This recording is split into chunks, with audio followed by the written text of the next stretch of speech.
Hey Gary, this is our Capstone midterm demo. Our team is Team Farida. My name is Johnson Liu. Jason Hamby is here. Our other team members are Sneha Reddy, Grant Teeters, and Sarah Dawn. All right, so let's get into our cave VR experience. So as you see, we have this main menu room, 2 buttons with title of our game. Let's start game. So here is our maze. Step forward a bit so that doesn't happen. Do what? You'd step forward a bit. Oh, so here's our maze.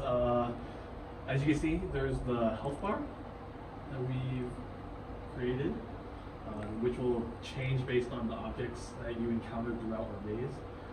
At the moment, you can see we have potions here. If you click on the potion, it'll increase your health. For treasure chest, this is going to go into your inventory, which we will discuss later in the code. These monsters, if you go over them, you should be losing health, but at the moment that hasn't been fully implemented. So let's see if we can find the end to this maze. There's another potion to demonstrate the healing. Nice. Let's keep going. So at the moment this maze is static, but the objects in here do spawn dynamically, as we will also show in the code base later.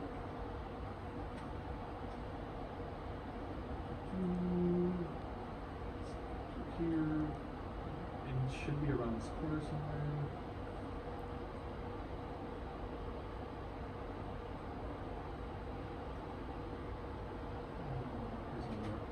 Treasure chest.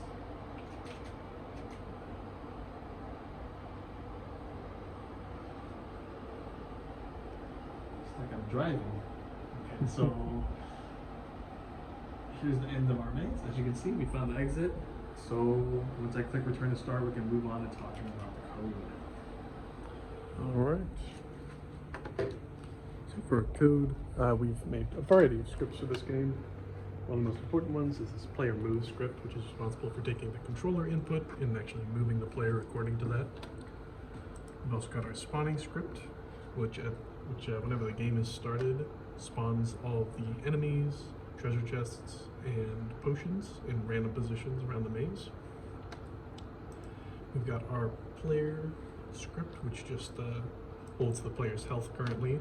We plan to add on to that for the inventory with the score. We've got our object gain script, which is what Johnson used to interact with that chest.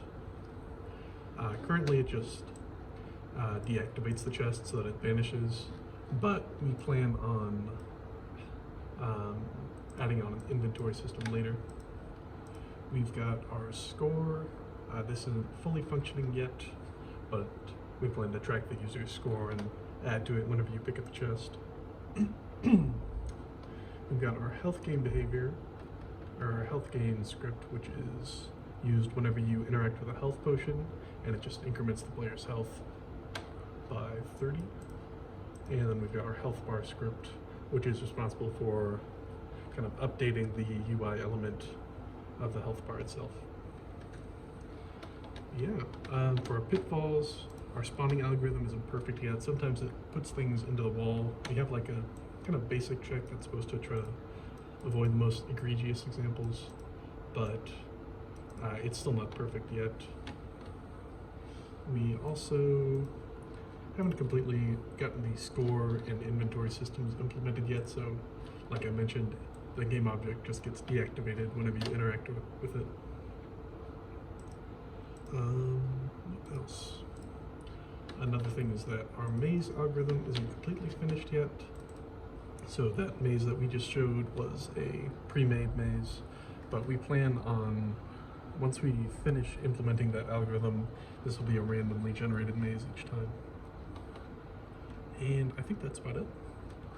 Yeah, I mean the maze itself right now is static, but since we do have that spawning monster script, we believe that having that implemented already should really help us when we begin to actually put in this dynamic maze. But outside of that, I mean, I feel like we made really good progress this semester, and yeah, this should turn out really well for our final presentation. Yep. So yeah, thank you, Gary, and have a nice spring break.